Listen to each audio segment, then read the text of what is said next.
Hello students, welcome to CS Booster, and today I am going to explain you chapter 6 of class 7, how things react with one another. So let's start. In this chapter we will know about physical and chemical change, rusting of iron and crystallization. बच्चों, everyday की life में हम अपने चारों तरफ बहुत सारे changes को देखते हैं, जैसे आइस का वाटर में कन्वर्ट होना, वाटर का आइस में कन्वर्ट होना, मिल्क का कर्ड में कन्वर्ट होना, इसी तरीके से cooking of food, digestion of food, photosynthesis और आयरन की रस्टिंग। ये सारे चेंजेस हमने कहीं ना कहीं अपने चारों तरफ देखे हैं। ये जो चेंजेस होते हैं ये टू टाइप के होते हैं, पहला फिजिकल चेंज और दूसरा केमिकल चेंज। बच्चों, फिजिकल चेंज हमेशा रिवर्सिबल होते हैं। इट मीन्स फिजिकल चेंज होने के बाद में हम फिर से इनिशियल सब्सटेंस को पा सकते हैं, और फिजिकल मीन्स होता है उसका साइज, शेप, कलर और स्टेट में चेंज। ये फिजिकल प्रॉपर्टी होती है किसी भी चीज़ की, और अगर किसी भी चीज़ की फिजिकल प्रॉपर्टी में चेंज होगा इट मीन्स उस चेंज को हम फिजिकल चेंज बोलेंगे। तो फिजिकल चेंज में दो चीज़ें होती हैं, हमेशा ये रिवर्सिबल होता है, और सेकंड थिंग इज कोई भी न्यू सब्सटेंस नहीं बनता है। इसके कुछ एग्जांपल्स हैं, एक्टिविटीज़ करके दिखाई गई हैं। जैसे जब हम आइस क्यूब्स को कुछ टाइम के लिए रूम टेम्परेचर पे रखते हैं तो वो वाटर में कन्वर्ट हो जाता है, और अगर हम उस वाटर को फिर से फ्रीजर में रखते हैं तो फिर से आइस में कन्वर्ट हो जाता है। इट मीन्स ये जो चेंज है वो फिजिकल चेंज है। इसी के साथ में अगर हम एक बीकर में वाटर लें, उसमें शुगर को डालते हैं और उसको स्टायर करते हैं तो एक हमें सोल्यूशन मिल जाता है। उस सोल्यूशन को अगर हम हीट करें, वाटर को वेपराइज करते हैं तो हमको फिर से शुगर क्रिस्टल मिल जाएंगे। इस तरीके से प्रूफ होता है कि ये फिजिकल चेंज है, क्योंकि यहाँ पर हम इनिशियल सब्सटेंस को पा लेते हैं। जैसे चॉक डस्ट है, चॉक डस्ट में अगर हम थोड़ा सा पानी मिला करके फिर से उसको हम एक चॉक का शेप देना चाहें तो दे सकते हैं। उसमें थोड़ा सा वाटर मिलाया और उसकी एक स्टिक बना करके 30 मिनट के लिए ड्राई होने को रखते हैं तो फिर से हम चॉक स्टिक बना सकते हैं। इस तरीके से ये फिजिकल चेंज के कुछ एक्टिविटीज़ हैं। इसके बाद में आता है chemical changes. Chemical change means होता है कि एक नया प्रोडक्ट बना, जब दो या दो से अधिक सब्सटेंस एक साथ रखे गए, उनमें रिएक्शन हुई तो एक नया सब्सटेंस बना। इट मीन्स ये केमिकल रिएक्शन है, जैसे burning of paper, spoiling of food, cooking of food, digestion of food, photosynthesis, curling of milk, ripening of fruits. ये सारे चेंजेस जो है केमिकल चेंजेस हैं, क्योंकि इनके बाद में हम इनिशियल जो सब्सटेंस है उसको हम नहीं पा सकते हैं। यहाँ पे कुछ टर्म्स दिए गए हैं, जैसे reactant, product and irreversible change. तो बच्चों, रिएक्टेंट मीन्स होता है जब दो सब्सटेंस आपस में रिएक्शन करते हैं तो उनको रिएक्टेंट्स बोलते हैं। दो रिएक्टेंट की रिएक्शन से जो प्रोडक्ट तैयार होता है उसको प्रोडक्ट कहते हैं। जो नया सब्सटेंस तैयार हुआ उसे प्रोडक्ट बोलेंगे। और इरिवर्सिबल चेंज मीन्स होता है वो चेंज जिसमें हमको इनिशियल सब्सटेंस नहीं मिलता है। तो ये इरिवर्सिबल चेंज केमिकल चेंज की प्रॉपर्टी होता है। इसमें कुछ एक्टिविटीज़ करके दिखाई गई हैं, जैसे जब हम मैग्नीशियम रिबन को ऑक्सीजन की प्रेजेंस में बर्न करते हैं तो वो इजीली बर्न हो जाता है। लाइट इमिट होती है इसमें, ये बर्न हो जाता है। इसकी जो ऐश होती है इसको अगर हम वाटर में डिसॉल्व करें तो डिसॉल्व हो जाएगा। इसको अगर हम लिटमस पेपर से चेक करते हैं तो हमें पता चलता है कि ये बेसिक होता है नेचर में। अब जो नया प्रोडक्ट तैयार हुआ वो मैग्नीशियम हाइड्रोक्साइड है। अब मैग्नीशियम हाइड्रोक्साइड को हम मैग्नीशियम में कन्वर्ट नहीं कर पाएंगे, और ये केमिकल चेंज है। अगला, अगर हम कॉपर सल्फेट का सोल्यूशन लें जो कि ब्लू कलर का होता है, इसमें थोड़ा सा अगर डाइल्यूट सल्फ्यूरिक एसिड ऐड करके इसको दो भागों में डिवाइड करते हैं, जैसा कि यहाँ पे डायग्राम में दिख रहा है। एक में अगर हम आयरन नेल को डालते हैं तो आयरन नेल को डालने से इसका ब्लू कलर ग्रीन कलर में कन्वर्ट हो जाता है।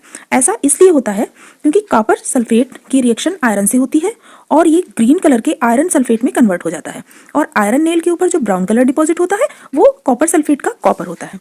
तो इस तरीके से एक नया प्रोडक्ट बना आयरन सल्फेट, और ये केमिकल चेंज हुआ। इसी तरीके से एक नई एक्टिविटी है, उसमें ये बताया गया है कि जब हम एक टेस्ट ट्यूब में विनेगर लेते हैं और उसमें थोड़ा सा बेकिंग सोडा डालते हैं, उसमें से कुछ गैस रिलीज होती है। अगर उस गैस को हम लाइम वाटर से पास करते हैं तो वो मिल्की हो जाता है, लाइम वाटर मिल्की हो जाता है। इट मीन्स कार्बन डाइऑक्साइड ने रिएक्शन किया वाटर से, और कार्बन डाइऑक्साइड ने रिएक्शन किया कैल्शियम हाइड्रोक्साइड लाइम वाटर से, और इसने कैल्शियम कार्बोनेट बनाया जो कि मिल्की होता है। तो इस तरीके से विनेगर और बेकिंग सोडा कन्वर्ट हो गया कैल्शियम कार्बोनेट और वाटर में। तो ये एक केमिकल चेंज है। अब यहाँ पर एक एक्टिविटी और है, इसमें भी ऐसे ही बताया गया है कि जब कॉपर सल्फेट के सोल्यूशन में जिंक को डाला जाता है तो कॉपर नीचे डिपॉजिट हो जाता है और इसका जो ब्लू कलर है वो फेड हो जाता है। इस तरीके से नया प्रोडक्ट कॉपर अलग हो गया और जिंक सल्फेट का सोल्यूशन बन गया। तो ये सारी केमिकल चेंज की एक्टिविटीज़ हैं, इनसे हम अच्छे से केमिकल चेंजेस को समझ सकते हैं। इसके साथ में ही केमिकल चेंज जब होते हैं तो कुछ चेंजेस आते हैं, जैसे जब रिएक्शन होगी तो इवेल्युएशन ऑफ गैसेस होता है। जब केमिकल चेंज होगा उसमें प्रोडक्ट्स के बीच में रिएक्शन होगी, सब्सटेंसेस के बीच में, तो कुछ गैसेस इवेल्युएट होती हैं। जैसे सल्फ्यूरिक एसिड की रिएक्शन जब हम जिंक से कराते हैं तो जिंक सल्फेट बनता है और उसके साथ में हाइड्रोजन गैस रिलीज होती है। सोडियम नाइट्रेट की रिएक्ट को जब हम हीट करते हैं तो सोडियम नाइट्राइट बनता है और ऑक्सीजन गैस रिलीज होती है। इसी तरीके से कैल्शियम कार्बोनेट को जब हम हीट करते हैं तो कैल्शियम ऑक्साइड बनता है plus carbon dioxide gas release होती है। इसके साथ ही चेंज इन कलर होता है, जब केमिकल रिएक्शन होगी तो कलर में भी चेंज होगा। जैसे लेड नाइट्राइड को जब हीट करेंगे तो ये नाइट्रोजन डाइऑक्साइड में कन्वर्ट हो जाएगा, वो रेडिश ब्राउन कलर का होगा, जबकि लेड नाइट्रेट का कलर डिफरेंट होता है। इसी तरीके से कुछ रिएक्शंस में प्रेसिपिटेट का फॉर्मेशन होता है। बच्चों प्रेसिपिटेट क्या होता है? जैसे हमने शुगर को वाटर में डिसॉल्व किया तो वो अच्छे से डिसॉल्व हो जाती है, उसको अगर हम रखेंगे भी तो वो एक सोल्यूशन बन जाता है। लेकिन अगर हम टेस्ट ट्यूब में वाटर लें, उसमें थोड़ी सी सैंड को डालते हैं, थोड़ी देर रखने के बाद में सैंड नीचे डिपॉजिट हो जाती है, इट मीन सैंड का प्रेसिपिटेशन हो गया। तो ये प्रेसिपिटेशन है और कुछ रिएक्शन में प्रेसिपिटेशन होता है। जैसे जब हम कॉपर सल्फेट की रिएक्शन हाइड्रोजन सल्फाइड से कराते हैं तो कॉपर सल्फाइड बनता है और सल्फ्यूरिक एसिड का निर्माण होता है। तो ये जो कॉपर सल्फाइड है ये प्रेसिपिटेट हो जाता है। इसी तरीके से सोडियम क्लोराइड और सिल्वर नाइट्रेट सॉल्यूशन को जब हम मिक्स करते हैं तो वाइट प्रेसिपिटेट बन जाता है सिल्वर क्लोराइड का, जो कि टेस्ट ट्यूब में हमारे नीचे बैठ जाएगा। सिल्वर क्लोराइड का व्हाइट कलर का प्रेसिपिटेशन फॉर्म होगा। इसी तरीके से कुछ रिएक्शन होती हैं जिसमें एनर्जी और हीट का इवेल्युएशन होता है और कुछ में एटमॉस्फेयर की हीट एब्जॉर्ब कर ली जाती है। इसी बेस पे इनको दो भागों में डिवाइड कर दिया गया है, एक एंडोथर्मिक रिएक्शन और next exothermic reaction. Endothermic reaction means heat energy absorb की जा रही है और एक्सोथर्मिक रिएक्शन मींस हीट उस रिएक्शन के बाद में रिलीज हो रही है, एटमॉस्फेयर में आ रही है, हम उसको महसूस कर रहे हैं। तो इसमें एंडोथर्मिक रिएक्शन का है कि जब हम कार्बन और सल्फर की रिएक्शन कराते हैं तो इसमें एटमॉस्फेयर की जो हीट होती है वो एब्जॉर्ब की जाती है और कार्बन सल्फाइड बनता है।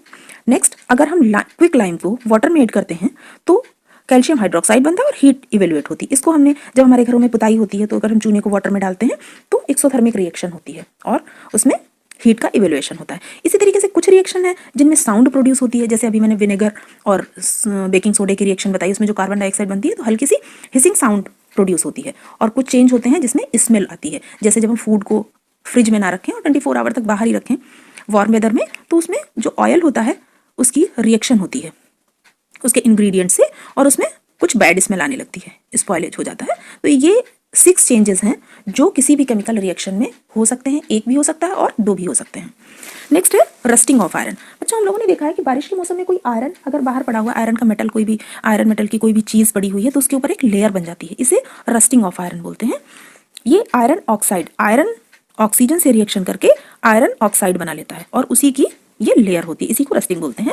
ये नॉर्मली मॉइस्चर की प्रेजेंस में ज़्यादा होती है और अगर हमारा वाटर साल्टी है, इट मीन्स सी वाटर है, साल्टी वाटर है, तो रस्टिंग की रिएक्शन बहुत ज़्यादा होगी। अब रस्टिंग तो बहुत ही बुरी चीज़ है आयरन मेटल के लिए, इसको रोकने के लिए कुछ चीज़ें की जाती हैं कि आयरन की रस्टिंग ना होने पाए। तो उसके लिए पहली चीज़ है कि हमको उसके ऊपर ग्रीस या ऑयल को अप्लाई कर देना है। उसकी सरफेस के ऊपर हम पेंट कर सकते हैं, तो भी आयरन और एयर का डायरेक्ट कॉन्टैक्ट नहीं होगा और रस्टिंग कम हो जाएगी। इसके अलावा गैल्वेनाइजेशन होता है और इलेक्ट्रोप्लेटिंग होती है। आयरन के ऊपर हम क्रोमियम की कोटिंग कर देते हैं, उससे आयरन और एयर का डायरेक्ट कांटेक्ट नहीं हो पाता है और आयरन सेफ रहता है, क्रोमियम से अच्छी शाइन बनी रहती है। इसके अलावा एक चीज़ और होती है, जैसे हम मिक्स कर देते हैं, वो मेटल को उसमें मिक्स करते हैं जिसकी रस्टिंग नहीं होती है, जैसे स्टेनलेस स्टील है, इसको अगर हम आयरन में मिक्स करेंगे तो इसकी रस्टिंग कम हो जाएगी। तो ये भी एक तरीका है आयरन की रस्टिंग को कम करने का। अगली चीज़ है क्रिस्टलाइजेशन। हमने शुगर के क्रिस्टल्स को देखा है और साल्ट के क्रिस्टल्स को भी देखा है। तो ये क्या होते हैं? ये क्रिस्टल होते हैं, इनका एक यूनिफॉर्म शेप और साइज होता है। अब क्रिस्टलाइजेशन क्या होता है? जैसे हमने इसका एग्जांपल देखा, जैसे साल्ट बनता है, सी वाटर को छोटे छोटे से पॉन्ड बनाए जाते हैं, छोटे छोटे से गड्ढे बनाए जाते हैं, उसके अंदर सी वाटर को रखा जाता है, इसका वाटर इवोपरेट हो जाता है और साल्ट का नीचे डिपोजिशन हो जाता है। इस तरीके से हम सॉल्ट को बनाते हैं। तो ये क्रिस्टलाइजेशन के प्रोसेस के द्वारा होता है। तो बच्चों, इस तरीके से ये चैप्टर कंप्लीट हुआ। अगर आप लोगों को कोई डाउट हो तो आप कमेंट कर सकते हैं। अगर आपको आगे भी ऐसे 10 मिनट के वीडियोस चाहिए तो हमारे चैनल को सब्सक्राइब कर सकते हैं।